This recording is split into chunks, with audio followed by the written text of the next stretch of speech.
तीन धुआंधार चुनावी रैलियां और उसके बाद में रोड शो। प्रधानमंत्री का सुबह से लेकर शाम तक का बेहद व्यस्त कर्नाटक का कार्यक्रम और हजारों की संख्या में लोग मौजूद पुष्प वर्षा करते हुए और प्रधानमंत्री भी उसी बात को एक तरीके से रेखांकित करते हुए हर एक की ओर हाथ हिलाकर अभिवादन स्वीकार करते हुए। आयशा, जिस बात का आप जिक्र कर रही हैं वो बेहद महत्वपूर्ण, क्योंकि इसमें युवा भी हैं, महिलाएं भी हैं, बच्चे भी हैं, क्योंकि बेंगलुरु को अपने आप में एक बड़े शहर के तौर पर देखा जाता है, एक ऐसे मेट्रो सिटी के तौर पर देखा जाता है। और यहाँ पे इस समय इतनी बड़ी संख्या में लोगों की मौजूदगी, लोग अपने अपने कामों में भी व्यस्त होते हैं, तमाम अन्य चीज़ों में भी व्यस्त होते हैं, उसके बावजूद इस वक्त इतने लोगों की मौजूदगी ये क्या बयां करती है? जी हाँ, बिल्कुल। ये लोग लगातार सुबह से इस रूट पर प्रधानमंत्री नरेंद्र मोदी का इंतजार कर रहे हैं। देखिए, किसी ने कोई शिकायत नहीं की। धूप में दोपहर से यहाँ पर लोग खड़े हुए हैं और सुरक्षा के लिहाज से पुलिस ने कुछ दुकानों को बंद करने के लिए भी कहा था। तो लोग खुशी खुशी इसको भी, इस बात को भी मान गए और हजारों की संख्या में अपने दुकानों के सामने खड़े होकर प्रधानमंत्री नरेंद्र मोदी का शानदार स्वागत कर रहे हैं। और लोग जो है न केवल, जैसे कि मैंने बताया, इस बैंगलोर नॉर्थ क्षेत्र से, बल्कि दूर दूर से आए हैं। कई संख्या में छात्र यहाँ पर पहुंचे हैं। देखिए, मागडी रोड और यशवंतपुर और दासरहली, ये तमाम क्षेत्र जो है बैंगलोर की, ये बहुत ही व्यावसायिक इलाके हैं। यहाँ पर कई बिजनेस सेंटर्स हैं, छोटे छोटे बिजनेस हब्स हैं और इकोनॉमिक एक्टिविटी के लिए यशवंतपुर जाना जाता है। तो यहाँ से हजारों की संख्या में व्यवसायी यहाँ पर पहुंचे हैं और प्रधानमंत्री नरेंद्र मोदी का स्वागत करने के लिए घंटों से इंतजार करते रहे। इसके अलावा छात्र जो है, कई स्टूडेंट्स, हालांकि सुरक्षा के नजरिए से बैंगलोर पुलिस ने ये कहा था कि इस रोड को अवॉइड किया जाए, क्योंकि कई जगहों पर पुलिस ने सुरक्षा के बड़े बंदोबस्त किए हैं। लेकिन इसके बावजूद कई दूरी से छात्र चलकर इस इलाके तक पहुंचे हैं और यहाँ पर प्रधानमंत्री नरेंद्र मोदी का स्वागत करने के लिए आगे बढ़ रहे हैं। देखिए, इस इलाके में थोड़ा और आगे जाते हैं, जब प्रधानमंत्री अपना ये रोड शो एंड करेंगे सुमनहल्ली फ्लाईओवर जंक्शन के पास, वहीं पर कुछ ही दूरी पर डॉक्टर राजकुमार की समाधि है, पुनीत राजकुमार की समाधि है। और यहाँ पर हजारों की संख्या में लोग यही उम्मीद करते हुए यहाँ पर भी जुटे हुए हैं कि शायद प्रधानमंत्री नरेंद्र मोदी इस ओर से भी गुजरेंगे। अब देखना दिलचस्प होगा कि क्या एसपीजी प्रधानमंत्री को उस रूट से वहां पर जाने की इजाजत देगा। लेकिन इधर हजारों की संख्या में जो लोग और हमने ये भी देखा कि प्रधानमंत्री को जिन जिन पॉइंट पर लोग स्वागत करने के लिए आयशा, आप जो बात कह रही है बहुत महत्वपूर्ण है, क्योंकि हजारों की संख्या में लोग सड़क के दोनों ओर मौजूद हैं। साथ ही साथ जिन पॉइंट्स तक प्रधानमंत्री का रोड शो या काफिला भी पहुंचेगा वहां पर भी बहुत बड़ी संख्या में लोग मौजूद हैं।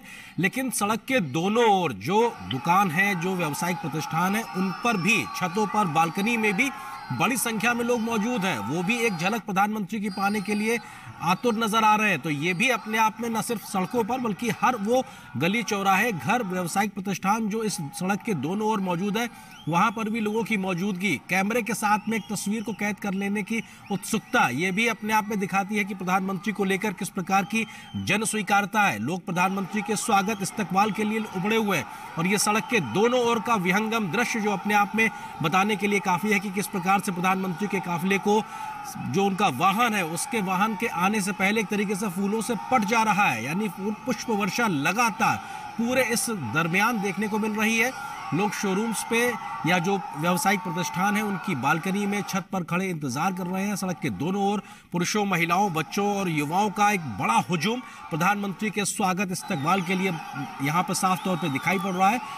आशा, अगर देखा जाए तो बेंगलुरु के इस इलाके में, या कहा जाए इस इलाके से जुड़ी हुई तमाम विधानसभा की सीटों के लिहाज से समझने की कोशिश की जाए तो ये रोड शो अपने आप में किस प्रकार से एक बड़ा एक राजनीतिक कदम, या बीजेपी के लिहाज से, या कहा जाए किस तरह से अपने आप में दिखाता हुआ नजर आएगा? आयशा जी, देखिए नरेंद्र, जैसा कि मैंने पहले बताया, बैंगलोर एक ऐसा महानगर है जिसमें 28 सीटें हैं और बहुत अहम होती है ये 28 सीटें तमाम पार्टीज के लिए। और जैसा कि मैंने बताया, जो बैंगलोर जीता वो विधानसभा उसी का होगा। तो यानी कि जो बैंगलोर की 28 पूरी सीटें जीत लेता है तो वो सरकार बनाने में, एक स्थिर सरकार देने में कामयाब हो सकता है। तो ऐसे में बीजेपी का लक्ष्य है कि पूरी की पूरी 28 सीटें यहाँ से जीत ली जाए। देखिए, बैंगलोर उत्तर, बैंगलोर केंद्र, 3 लोकसभा सीट है बैंगलोर में, बैंगलोर सेंट्रल, बैंगलोर उत्तर और बैंगलोर दक्षिण में।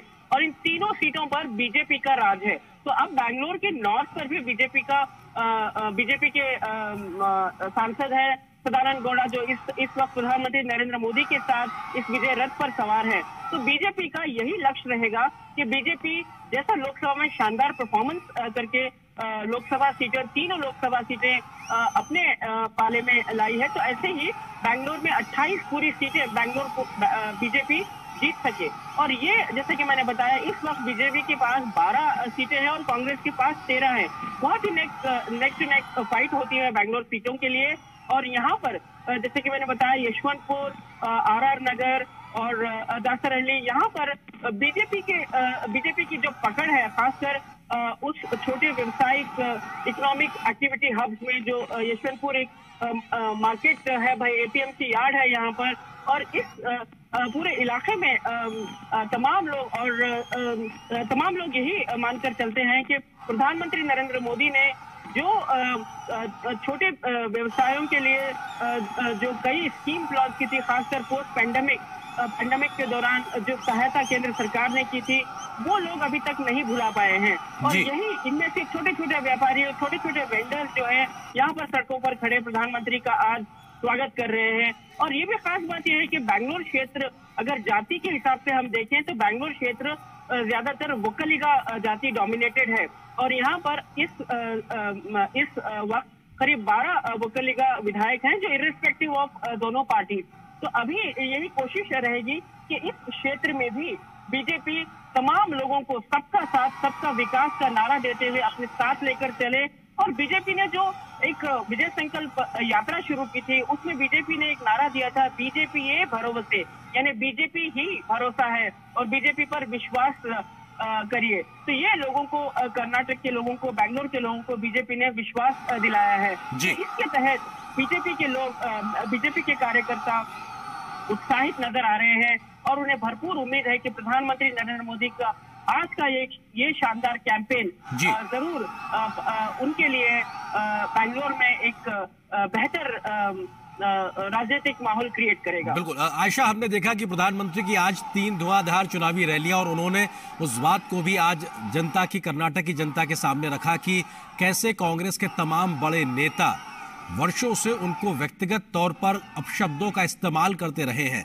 और उन्होंने उस बात का जिक्र भी किया कि उन्हें यह जानकारी दी गई कि 91 से ज्यादा बार उनके लिए अपशब्द या निजी टिप्पणियां की गई हैं, जो कि बेहद अशोभनीय तरीके से थी। लेकिन प्रधानमंत्री ने इस बात को भी कहा कि हर एक बात का जवाब कर्नाटक की जनता देगी। और यहाँ हजारों लोगों की मौजूदगी, वही कर्नाटक की जनता जो इतने प्यार और उत्साह के साथ प्रधानमंत्री का स्वागत कर रही है, ये भी अपने आप में उन तमाम राजनीतिक आरोप प्रत्यारोप को जवाब देती हुई तस्वीरें। जी हाँ, बिल्कुल। प्रधानमंत्री नरेंद्र मोदी ने आज लोगों के सामने ये बात रखी कि कैसे उन्हें 90 से ज्यादा गालियों की लिस्ट उनके पास है। हर बार जब चुनाव होते हैं, अलग अलग राज्यों में होते हैं, तो उनके लिए नई नई गालियां कांग्रेस की तरफ से क्रिएट की जाती है। तो प्रधानमंत्री ने खुद गिनाया है कि कितने 90 से ज्यादा गालियां उन्हें दी गई हैं। और ऐसे में प्रधानमंत्री ने ये कहा कि कांग्रेस को सलाह भी दी, उन्हें नसीहत भी की कि गालियां देने के बजाय, उस पर तीखे वार करने के बजाय, पर्सनल अटैक करने के बजाय, अगर कांग्रेस विकास में जुड़ जाती, लोगों की वेलफेयर में जुड़ जाती, तो ये बेहतर होता। और हो सकता है आज उनकी जो राजनीतिक ताकत है वो बेहतर होती। तो प्रधानमंत्री ने अपने भाषण में कांग्रेस को नसीहत भी दी है। और इसके अलावा प्रधानमंत्री ने लोगों के सामने एक बहुत ही खास और बहुत ही दिलचस्प बात रखी हुमनाबाद की रैली में। और उन्होंने कहा कि उन्होंने लोगों से ये रिक्वेस्ट किया कि तमाम लोग घर घर जाएं और लोगों को नरेंद्र मोदी का नमस्कार पहुंचाएं, यानी घर घर तक नमस्कार पहुंचाएं। तो एक संदेश कैरी करने के लिए प्रधानमंत्री नरेंद्र मोदी ने कार्यकर्ताओं को उत्साहित किया है, लोगों को उत्साहित किया है कि गाली के जवाब में जरूरी नहीं है कि गाली देना है। गाली के जवाब में प्रधानमंत्री नरेंद्र मोदी ने घर घर तक नमस्कार पहुंचाने का एक संदेश दिया है कार्यकर्ताओं को और तमाम लोगों को कि चुनाव से पहले वो घर घर मोदी का नमस्कार पहुंचाए। तो ये बात बहुत खास है, बहुत ही भावुक बात आज लगी हुमनाबाद के लोगों को भी, कर्नाटक के लोगों को भी। और कर्नाटक के लोगों को इस बात का गर्व है कि प्रधानमंत्री नरेंद्र मोदी ने जो उन पर गालियां बरसाई जा रही है, उसके जवाब में उन्होंने एक सिंपल शब्द में, एक बहुत ही डिसिप्लिन तरीके से उन्होंने लोगों तक अपने नमस्कार पहुंचाने की कोशिश कर रहे हैं। तो देखिए, कैंपेन का जो नैरेटिव है, जो डायनामिज्म है, वो अब बदल रहा है। कांग्रेस एक तरफ, कांग्रेस के पास शायद अब मुद्दों की कमी हो गई है, तो कांग्रेस अब पर्सनल अटैक पर उतर आई है। तो ऐसे में बीजेपी एक बैकफुट पर प्रचार करते हुए बीजेपी विकास का नारा रख रही है, सबका साथ सबका विकास और डबल इंजन सरकार। ये बहुत अहम है, क्योंकि इस चुनाव में कर्नाटक में शायद ये पहली बार है कि आयशा, हम तस्वीरों में इस वक्त हम जो वहां के स्थानीय जो वाद्य यंत्र है उसको आवाजें भी सुन पा रहे हैं, और हम ये देख भी पा रहे हैं कि तमाम लोग ढोल नगाड़े जैसी चीज लेकर भी पहुंचे हुए हैं और उसके साथ में स्वागत करते नजर आ रहा है, क्योंकि ये एक सांस्कृतिक छटा को भी दिखाता है, एक तरीके से नजर आ रहा है। लोग अपनी पारंपरिक